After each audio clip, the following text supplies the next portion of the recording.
So here this morning, I am looking at our fourth growth of an alfalfa clover mix, and I'm just wondering if it's worth cutting.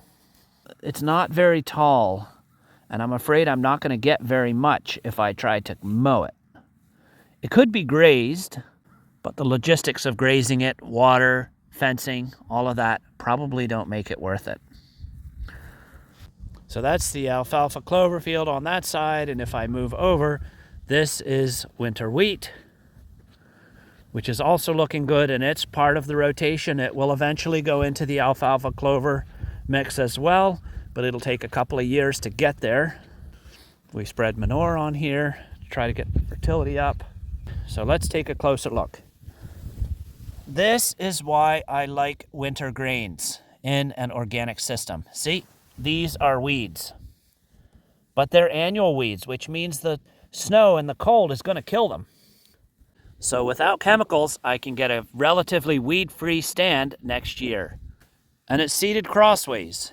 So you see all the lines running this way, and then we roll around, and we see all the lines running up the hill as well. This just helps spread the seed out and fill it in so that each plant has the space it needs to grow well. Let's look at an individual plant here.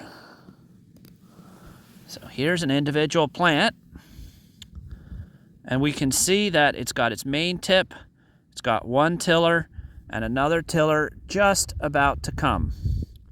So that's in a good stage for this time of year.